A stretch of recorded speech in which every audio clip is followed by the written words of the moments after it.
America seeing a spike in crime, but that's not stopping Manhattan's new district attorney from rolling out a plan that will stop prosecuting certain offenses. Alvin Bragg's new approach includes no prison time for a slew of charges, including trespassing, resisting arrest, prostitution, and turnstile jumping to avoid a fare. On top of that, the new DA will be reducing charges for serious crimes like armed robbery.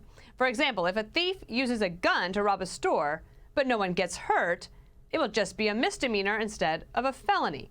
Charges will also be slashed for stealing from stores and homes, as well as dealing drugs. Eric Shawn had a chance to talk to the new district attorney today. Let's have a listen to that. Would these policies give criminals a green light? No. I mean, it just depends upon your definition of criminal. I challenge anyone to suggest what's going on right now is working. We've laid out a path that is going to reduce incarceration, reduce violent crime, give people services, make neighborhoods safer, get New York City back up on its feet. It's the road forward. Judge, what is your definition of criminal? My definition of criminal and crime is everything that is identified in the New York State penal law, which has been voted on by the legislature. And I want to know who the hell this guy thinks he is. He was elected as a DA. The job of a DA is to enforce the law. It's not to amend it. It's not to write it. It's not to repeal it. It's to enforce it. This guy doesn't understand what his job is. And follow me on this. If you want to take a bus and not pay for it, have at it. If you want to keep one of those bikes, those rent-a-bikes, go ahead and keep it. You want to not pay for a taxi ride? That's no problem. Just jump out. And to all the business and all the storekeepers in New York City, if a gang comes in with a gun, I don't care if it's an AK-47, an AR-15 or whatever, and there is no risk of genuine risk of serious physical injury or serious physical injury, which means a risk of death, then they're going to get away with a misdemeanor, which is like stealing a DVD out of a store. This man is looking to create lawlessness and anarchy in New York City. And let me tell you one more thing, guys, because I did this for 30 years. This is going to throw us back to the Wild West. New York will lose its home values, its business values. Your kids are not safe going to school. You're not safe riding on the streets. There is no traffic crimes that will be prosecuted. You can drive 120 miles an hour down 6th Avenue and you can't be arrested. And if a cop is getting punched out for making an arrest, that guy will not be prosecuted for resisting arrest. This guy Bragg should be. We ought to start the recall now. Channeling New Yorkers everywhere. Greg, give you the floor. Well, I wish it was just New York. But, you know, and if there were people watching at home that said, hey, it's not New York, you know, that's he's on a DA in New York, this guy. I understand. Right. I'm trying to bring up a different point, which is that you should be looking at Texas as well, where in their largest county, there are 150 murders that were committed by violent reoffenders that were out on bond. So you can just sit here and talk about the wacky, loony left on the coast, which is real. But this is spreading like black mold all over the country. And it leads me to why does this keep happening?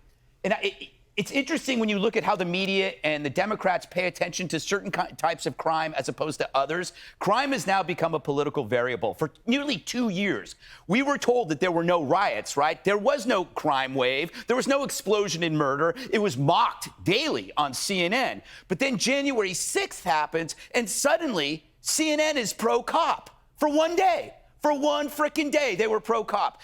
And why is this happening? It is because your victimization, the average American's victimization, is not the media's shared experience, like I said in the A block, nor does it validate their political beliefs. The fact is, a guy in a Viking hat validates their political assessments about the people they despise. Therefore, that is more important than thousands of murder victims strewn across this country. We're living in a world where inconsistencies and belief about crime are based on how it helps somebody politically. That's why this stuff still exists.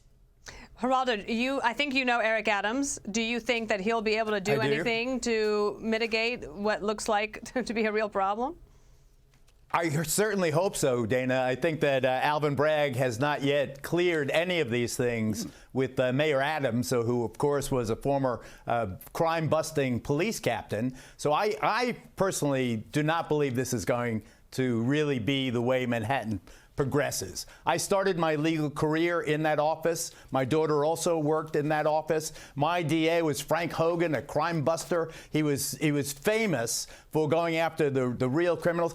Understand this, that a person can come in, the judge referred to, can come into a store and say, all right, against the wall, everybody against the wall, can stick the gun in the person's face, can put them on the floor with their head on the floor and put the gun to the back of their head, can terrorize them. It could be an old lady. Right. They could jump the cashier's counter there and then be charged with a misdemeanor. This is preposterous. This is ridiculous. It defies common sense. It is not common sense. It is the opposite of what Bratton and Kelly did, with their broken windows policing. This is not the way to fight crime. This is the way to encourage anarchy, to bring down property values, to scare the bejesus out of people. This is horrible, bad thinking. I don't know where this person got this notion, but I agree with Greg. It is like a cancer because it is easy. Jails are full. What's the antidote to full jails? You don't put people in jail. So if you only put people that actually shoot victims in jail, not the ones who menace them, you're on the road to hell. Jesse, is Alvin Bragg New York's Larry Krasner from Philadelphia? Yeah, he's Bill de Blasio reincarnated. I thought Bill de Blasio is long gone, but nope, he popped up in the body of this kook. Dana, let me paint a picture for you. Let's just say I'm a male prostitute in Manhattan.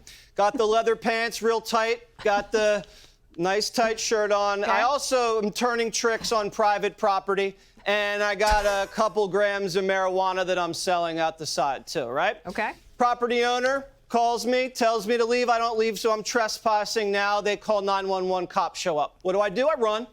And I'm fast, Dana. I'm faster than Sandra Smith, so this is a long foot pursuit, right? I'm weaving in and out of traffic, causing traffic chaos. I'm knocking old ladies over. I jump down to the subway, hop a turnstile. They finally tackle me. I resist. It's a huge problem. Cops are getting scraped up. It's a struggle. They cuff me. They book me. I'm out.